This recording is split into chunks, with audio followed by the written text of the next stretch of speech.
CM योगी ने युवा conclave का किया उद्घाटन। कार्यक्रम का उद्देश्य युवाओं को रोजगार, स्टार्टअप और कौशल विकास से जोड़ना।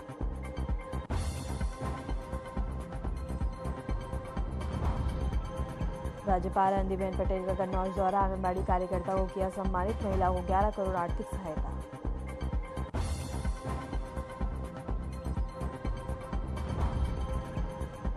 डिंपल यादव मामले पर डिप्टी सीएम ब्रजेश पाठक का बयान। कहा सरकार महिला सुरक्षा को लेकर प्रतिबद्ध, महिलाओं के सम्मान से कोई समझौता नहीं।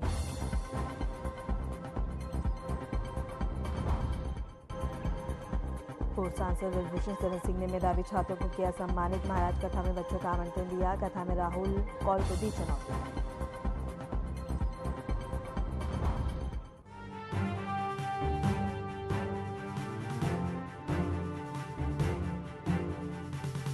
सीटा चार्जर है।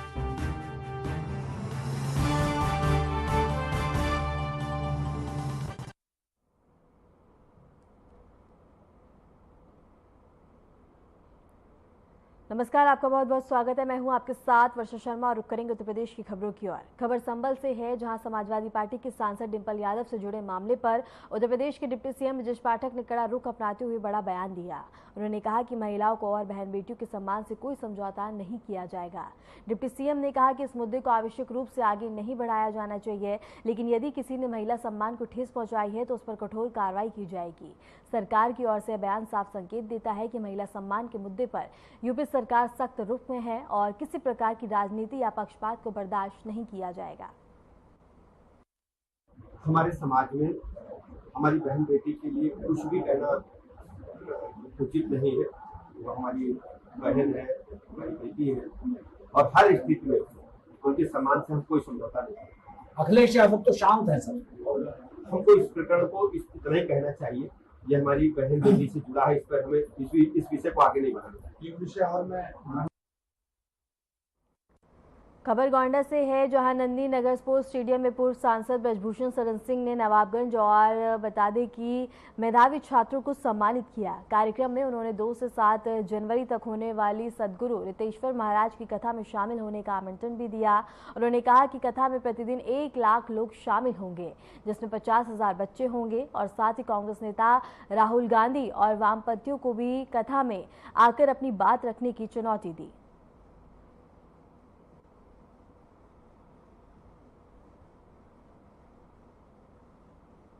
इसके साथ ही बता दें कि समारोह में ब्रजभूषण का बयान सामने आया और इसके साथ ही पूर्व सांसद ब्रजभूषण शरण सिंह ने मेधावी छात्रों को सम्मानित किया।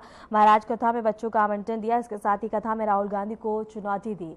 इसके साथ ही बता दें कि ये खबर गोंडा से है, जहां पूर्व सांसद ब्रजभूषण शरण सिंह ने मेधावी छात्रों को सम्मानित किया, महाराज कथा में बच्चों का आमंत्रण किया और इसके साथ ही कथा में राहुल गांधी को चुनौती दी।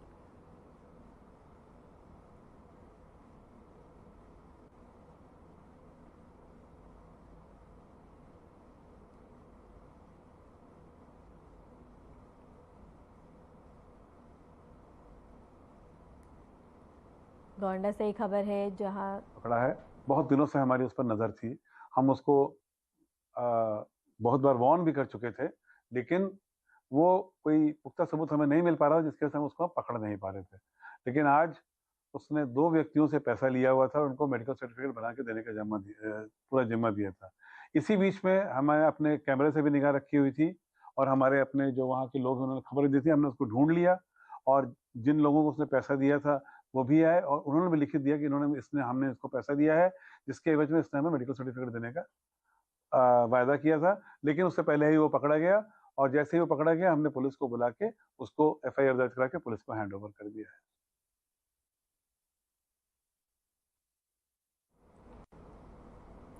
वाराणसी से एक अनोखी पहल देखने को मिली है। यहाँ की मुस्लिम महिलाओं ने प्रधानमंत्री नरेंद्र मोदी को राखी भेजकर न सिर्फ धर्म का बता दें कि भाई का दर्जा दिया, बल्कि ऑपरेशन सिंदूर की सफलता पर भी उन्हें बधाई भी दी है। इसके साथ ही महिलाओं ने ढोलक की थाप पर पारंपरिक गीतों के साथ राखियां खुद तैयार की और पूरे सम्मान और प्रेम के साथ प्रधानमंत्री को समर्पित की। इस मौके पर महिलाओं ने कहा कि ऑपरेशन सिंदूर के जरिए देश की बेटियों और महिलाओं की सुरक्षा को जो प्राथमिकता दी गई है, वो वास्तव में भाई के कर्तव्यों को निभाने जैसा है। महिलाओं का कहना है कि प्रधानमंत्री मोदी ने हमेशा सबके साथ सबके विकास की भावना को आगे बढ़ाया और उनकी यह पहल एकता और भाईचारे की मिसाल है।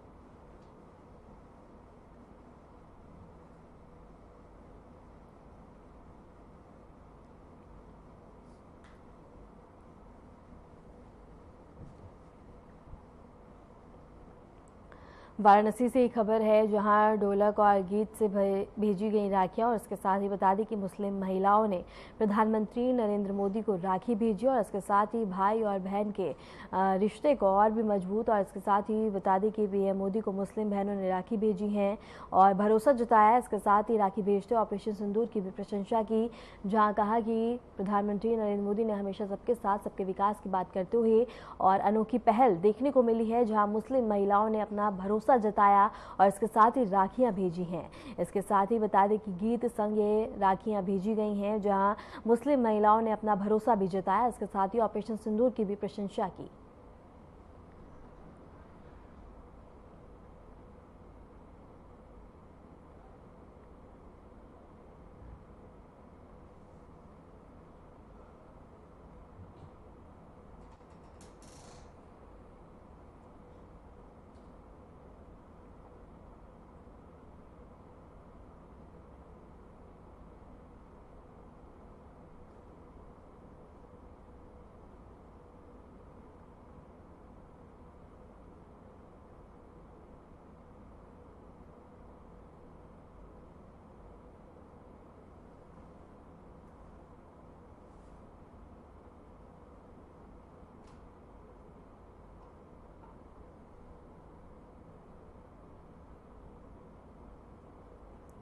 वाराणसी से एक खबर है जहां गीत संग भेजी गई राखियां और इसके साथ ही बता दें कि मुस्लिम महिलाओं ने प्रधानमंत्री नरेंद्र मोदी को राखियां भेजी और इसके साथ ही बता दें कि पीएम मोदी को मुस्लिम बहनों ने राखी भेजी और इसके साथ ही ऑपरेशन सिंदूर की भी सफलता पाए जाने पर बता दें कि प्रशंसा भी की। इसके साथ ही महिलाओं ने कहा कि पीएम मोदी ने ऑपरेशन सिंदूर के जरिए से जवाब दिया और इसके साथ ही महिलाओं की प्राथमिकता को हमेशा पहले रखा है। इसके साथ ही बता दें कि वाराणसी से एक खबर है जहाँ मुस्लिम महिलाओं ने प्रधानमंत्री नरेंद्र मोदी को राखियां भेजी और इसके साथ ही उन पर भरोसा भी जताया और ऑपरेशन सिंदूर की भी प्रशंसा की।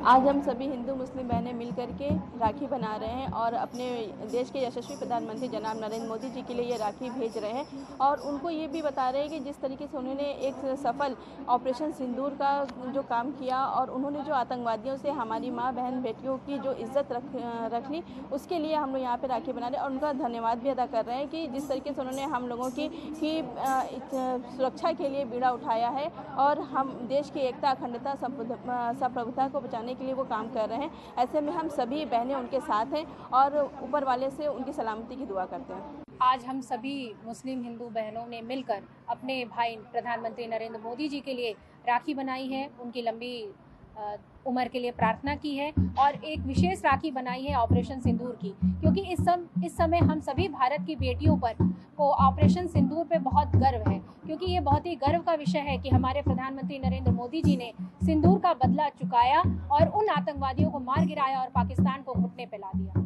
मोदी जी को भेज रहे हैं और हर साल भेजते आए हैं और इस साल भी और ही खास तरीके से बनाया जा रहा है और हम उन्हीं को भेजेंगे, क्योंकि उन्होंने जिस तरह से भाई का एक फ़र्ज़ अदा किया जाता है, बड़े भाई का फ़र्ज़ उन्होंने अदा किया है। पहले तो उन्होंने हमें ट्रिपल तलाक से आज़ादी दिलाई और दूसरी फिर उन्होंने जो पहलगामा में ये हुआ है मिशन सिंदूर को, उसमें उन्होंने बहुत ही अच्छे तरीके से कामयाबी लिया और हमें बहुत ही मान और सम्मान उन्होंने दिलाया। इसलिए उनका हमारा ये फ़र्ज़ है कि हम उनको हर साल ऐसे ही राखी भेजते आएंगे और उनकी सलामती के लिए दुआ करेंगे। भारत की बेटियों का, महिलाओं के स्वाभिमान की रक्षा की है, क्योंकि एक भाई समझ सकता है एक बहन की सिंदूर की कीमत क्या होती है। उन्होंने ऑपरेशन सिंदूर को सफल बनाया और पाकिस्तान को धूल चटाया। ये इसके लिए हम लोग बहुत ही खुश है, क्योंकि हमले के समय ये कहा गया था कि मोदी जी को बता देना, मोदी जी ने करके दिखाया और हम लोग इसके लिए बहुत खुश हैं। हर साल रक्षाबंधन के पूर्व के अवसर पे हम लोग अपने हाथों से राखी बनाते हैं और मोदी जी को भेजते हैं। उनका शुक्रिया अदा करते हैं कि ट्रिपल तलाक जैसी कुरीति से मुस्लिम महिलाओं को आज़ादी दिलाई।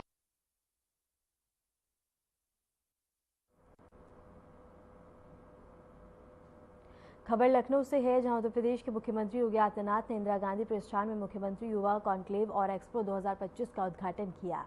कार्यक्रम का उद्देश्य प्रदेश के युवाओं को रोजगार, स्टार्टअप और कौशल विकास से जोड़ना है। एक्सपो में नई तकनीकों, नवाचार और योजनाओं का भी प्रदर्शन किया जा रहा है, जिससे युवाओं को आगे बढ़ने के अवसर मिल सके। मुख्यमंत्री ने कार्यक्रम को संबोधित करते हुए कहा कि उत्तर प्रदेश के युवा देश का भविष्य है और सरकार उन्हें हर संभव मंच और संसाधन देने के लिए प्रतिबद्ध है। इसके साथ ही मुख्यमंत्री युवा योजना के तहत अंतिम वर्ष के छात्र, पास आउट युवा और तकनीकी प्रशिक्षण प्राप्त युवा उद्यमिता से जुड़े विभिन्न अवसरों की जानकारी से लंबावित भी हुए। इस कॉन्क्लेव में बता दें कि 100 से अधिक ब्रांड्स की फ्रेंचाइजी दिलाने की पहल भी शुरू की गई, जिससे युवाओं को रोजगार सृजन का सीधा अवसर मिल सके। इसके साथ ही 500 से अधिक मशीनरी सप्लाईज और 25 से अधिक बैंकिंग संस्थाएं भी इस मंच पर मौजूद रहीं। स्कीम जो ब्याज मुक्त है, यानी ब्याज गवर्नमेंट देगी। जो गारंटी मुक्त है, यानी आपको गारंटी नहीं देनी है, आपके अभिभावक को नहीं देनी है, गारंटी भी राज्य सरकार देगी। और इन सब के साथ साथ जितनी आप पूंजी लेंगे उसका 10% मार्जिन मनी का भी लाभ राज्य सरकार आपको उपलब्ध करवा रही है। और इसी का परिणाम है कि 2751 करोड़ रुपए अब तक हमने प्रदेश के उन 68,000 से अधिक युवाओं को उपलब्ध करवाया है, जो नए उद्यमी के रूप में उत्तर प्रदेश के विकास की इस यात्रा में सहभागी बनना चाहते हैं। यानी ये उत्तर प्रदेश की उस अनलिमिटेड पोटेंशियल का प्रदर्शन है जिसके लिए उत्तर प्रदेश को जाना जाना चाहिए था। वन प्रोडक्ट के स्कीम देश के अंदर एक ब्रांड बनी है, पूरे देश के अंदर एक ब्रांड है स्कीम। आत्मनिर्भर भारत की आधारशिला कोई स्कीम बनी है तो वन डिस्ट्रिक्ट वन प्रोडक्ट की बनी है, जिसके बारे में आदरणीय प्रधानमंत्री जी कहते हैं vocal for local. Uttar Pradesh के एक्सपोर्ट को अकेली इस स्कीम ने 86,000 करोड़ रुपए से बढ़ाकर के 2 लाख करोड़ रुपए से ऊपर कर दिया है। उत्तर प्रदेश जैसे राज्य में जहां हर तीसरे दिन दंगा होता था, सरेराह गुंडागर्दी होती थी, जब व्यक्ति ही सुरक्षित नहीं तो उसकी पूंजी क्या सुरक्षित रहेगी। कोई उद्यमी आता नहीं था, जो था भी वह प्लान करने के लिए मजबूर होता था। ये उत्तर प्रदेश की 2017 के पहले की तस्वीर है। महीनों महीनों कर्फ्यू लगा रहता था। क्या कर्फ्यू के माहौल में कोई उद्यम चलाएगा, व्यवसाय करेगा, काम के लिए बाहर निकलेगा? ये उस समय की स्थिति थी। और जब हमने ओडीओपी लॉन्च की, सबसे पहले इसकी तारीफ की थी, इसकी सराहना की थी प्रधानमंत्री मोदी जी ने, कि यही हमने लोक कल्याण संकल्प पत्र में कहा था। आत्मनिर्भर युवा की प्रधानमंत्री मोदी जी के विजन को जमीनी धरातल पर उतारा है सीएम युवा उद्यमी स्कीम ने। और सीएम युवा उद्यमी स्कीम हमारे युवाओं को केवल अब जॉब लेने तक नहीं, बल्कि जॉब देने की सामर्थ्य प्रस्तुत करने का एक माध्यम भी बनाती है। और इन सभी कार्यक्रमों को जोड़ने के लिए हम लोगों ने विश्वकर्मा श्रम सम्मान की स्कीम बनाई थी। तो मैंने यही बोला था, भाई हम जो गांव और हमारे पुराने कस्बों के आधार बने थे, वहां उस गांव में जिसे राष्ट्रपिता महात्मा गांधी ने ग्राम स्वराज की बात की थी, ग्राम स्वराज की इस परिकल्पना को साकार करने के लिए उस समय राष्ट्रपिता महात्मा गांधी ने कहा था, हमारा गांव आत्मनिर्भर होगा तो देश आत्मनिर्भर होगा। क्या था ग्राम स्वराज का? वहां हर व्यक्ति आत्मनिर्भर होता था, एक दूसरे पर सबके जीवन टिके हुए थे। गांव में नाव भी था, गांव में धोबी भी था, गांव में कुम्हार भी था, गांव में कारपेंटर बढ़ई भी था, गांव में राजमिस्त्री भी था, गांव में हर व्यक्ति, हर उस फील्ड का एक्सपर्ट होता था, जो से उस क्षेत्र की जानकारी होती थी। पैसा नहीं था, लेकिन राशन देकर के लोग एक दूसरे का संबल बनते थे, सहयोग करते थे, गांव आत्मनिर्भर होता था, हर घर में खुश। फिलहाल रुकते एक छोटे से ब्रेक के लिए, बने रहे हमारे साथ।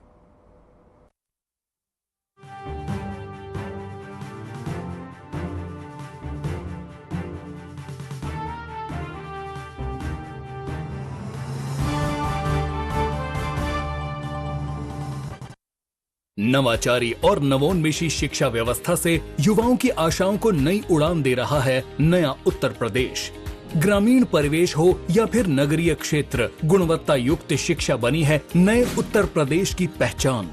स्कूल चलो अभियान और शारदा प्रोग्राम जैसे अभिनव प्रयासों से ड्रॉप आउट दर में आई है उल्लेखनीय गिरावट।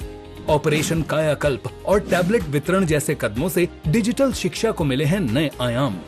बेसिक शिक्षा से हायर एजुकेशन तक शिक्षा में उठाए गए अभूतपूर्व कदमों से हुआ है एजुकेशन का ट्रांसफॉर्मेशन। अंत्योदय और बिना किसी भेदभाव के सबको समान शिक्षा का अधिकार बना है युवाओं के उज्जवल भविष्य का आधार। वर्ष 2017 के बाद डबल इंजन सरकार के अभिनव प्रयासों ने नए उत्तर प्रदेश की शिक्षा व्यवस्था में किया है युगांतकारी ट्रांसफॉर्मेशन। समान शिक्षा का अधिकार, डबल इंजन सरकार।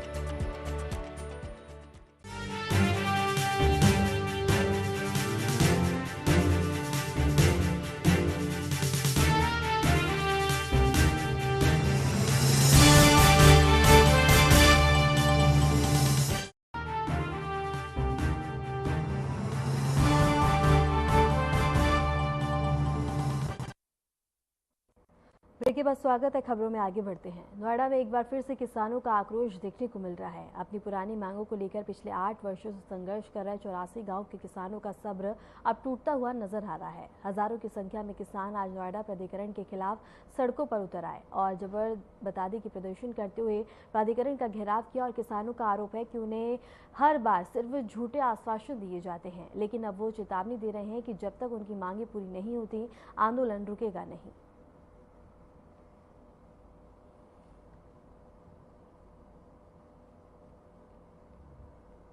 इस तरह की किसानों की समस्या को लेकर और भी किसान नेता बहुत मौजूद है यहाँ पर, और हमारे साथ हैं किसान नेता रेसोजी हमारे साथ मौजूद है। अब उनसे पूछते हैं कि किन समस्या को लेकर वो यहाँ पर धरना प्रदर्शन कर रहे हैं और क्या उनकी समस्या का निवारण अभी तक क्यों नहीं हुआ, और नोएडा प्राधिकरण से बात हुई है वो क्या कह रहे हैं, इनसे अधिकारी से क्या बात हुई, ये इनसे बात करते हैं। सर, इस तरह से आपको अधिकारियों से बात चल रही है और आप धरना पर क्या मांगे हैं आपकी? देखिए, अधिकारियों के जितने अधिकारी बैठे हैं उनके तो कान पे जूं भी नहीं रेंग रही है। अगर ये जून रह जाती तो 48-49 साल को 49-50 साल नोएडा को बसा हुआ हो गया है, तो अब तक ये समाधान हो चुका होता। यहाँ का शहरीकरण हुआ या फिर इंडस्ट्रीज हुआ, सब खुशहाल हैं। यहाँ का अगर त्रस्त है केवल और केवल किसान त्रस्त है, जिन्होंने यहाँ के बसाने के लिए अपनी जमीन दी है। और आज भी उस पे जमीन पर नोएडा, यहाँ की सरकार ने, जो मौजूदा सरकार है, उसने नोएडा अधिकरण लगाया हुआ है 81 गांवों के ऊपर, जबकि उससे पहले कुछ भी नहीं था। यहाँ के किसान बहुत अच्छे गुजर बसर कर रहे थे, लेकिन त्रस्त तो जब भी थे, लेकिन उस समय प्लॉटों से 10% के प्लॉट से 5% के प्लॉट से त्रस्त थे, लेकिन इस चीज से त्रस्त नहीं थे। देखो, पहले तो मैं बताऊं आपको, क्या हमारी कोई शर्त नहीं है। जो हमारा पेपर में लिखा है, हम कहते हैं वही हमें चाहिए। हमारी कोई मांग नहीं है, हमारी कोई मांग नहीं है। हमारी 10%, हमारा जो 90% मुआवजा दिया, 10% के प्लॉट हमें देना था। ये बिल्डर को जमीन रातों रात दे देते हैं, लेकिन किसान का 98 से कराने मामले लागू हुई थी, लेकिन आज तक 2025 चल रही है, 27 साल हो गए हैं, अब तक प्लॉट नहीं दिए। 5%, 10%। बताइए आप। जिस तरह से सुबह से ही सैकड़ों किसान यहाँ पर मौजूद थे और धरना प्रदर्शन कर रहे थे, लेकिन अभी कुछ देर पहले जो अंदर से जो नोएडा प्राधिकरण अधिकारी हैं वो बाहर आए, उन्होंने किसानों को समझाया। जो किसानों ने कहा कि जब तक हमारी बात नहीं मानी जाएगी हम धरना प्रदर्शन जो है इसी तरह से करते रहेंगे। लेकिन अभी जो है किसान जो नेता हैं, करीब 40-50 जो किसान हैं, वो अभी अंदर प्राधिकरण ऑफिस गए हैं। सीओ साहब ने उन्हें खुद बुलाया अंदर उनसे बात करने के लिए कि आप आइए, देखते हैं और इस बैठक के बाद क्या निकल के आता है, ये देखने वाली बात है। RNTV से मैं परवीन भाई नोएडा।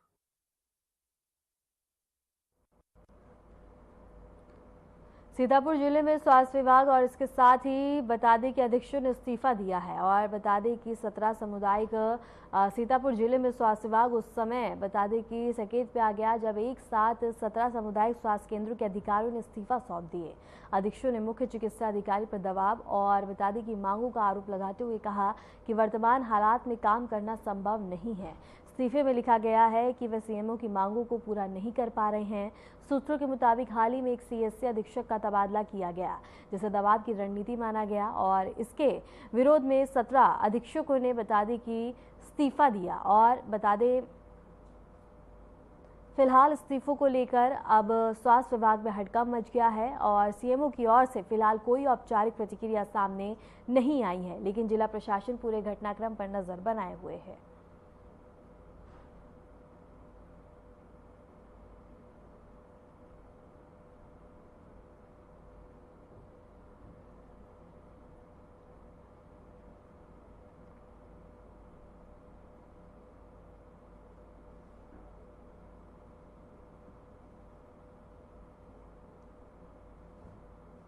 खबर आजमगढ़ से है, जहां रोनापार क्षेत्र में बता दें कि बेइज्जती का बदला लेने के लिए मऊ निवासी नौकर विनय प्रजापति की ईंट से पीटकर हत्या कर दी गई।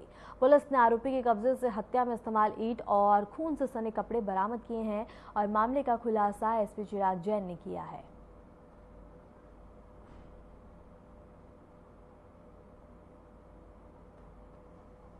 ये कल थाना रोनापार के अंतर्गत एक सूचना सुबह प्राप्त हुई थी जिसमें एक व्यक्ति को ईंट द्वारा ईंट से प्रहार करके हत्या करने का सूचना प्राप्त हुई थी। इस सूचना पर थाना प्रभारी क्षेत्राधिकारी मुझे एडिशनल एसपी द्वारा भी घटनास्थल निरीक्षण किया गया था।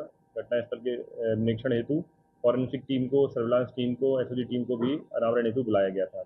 इसमें जो प्रथम दृष्टया जांच में प्रकाश में आई थी बात कि ये व्यक्ति है वो मऊ का रहने वाला है जो मृतक है और यहाँ इसी गाँव रेचन पट्टी गाँव में लगभग 7-8 साल से काम नौकरी कर रहा है। ये खेतों में पानी चलाना और आदि खेत के कार्य लोगों की करता था किराए पर और वहीं 7-8 साल से रह रहा था। इसमें फिर इसकी हत्या की घटना की जब हम लोग छानबीन की तो ये तथ्य प्रकाश में आया कि 3-4 दिन पहले इसका दो व्यक्तियों के साथ मतलब झगड़ा हुआ था शराब पीने को लेकर। शराब पीने के मध्य में ही लड़के द्वारा बहुत गाली गलौज किया गया था, माँ बहन की गंदी गाली दी गई थी जिससे ये बहुत ज़्यादा क्षुब्ध हो गए थे। इसी बेइज्जती के कारण इन्होंने ये योजना बनाई कि इसको हम मारा जाए।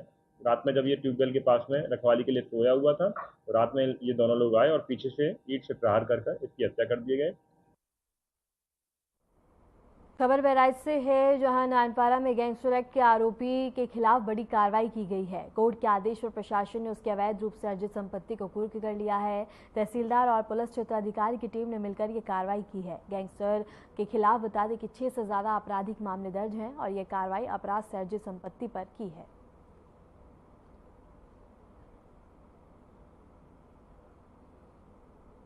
जिलाधिकारी महोदय द्वारा पारित आदेश अंतर्गत गैंगस्टर एक्ट 14(1) धारा ये अभियुक्त शेरुपुत्र सलीम निवासी कसाई टोला नानपारा की अवैध गतिविधियों से अर्जित संपत्ति जो गाटा संख्या 1311 है, मौके पे आदेश के अनुपालन में पूर्ति की कार्रवाई की जा रही है।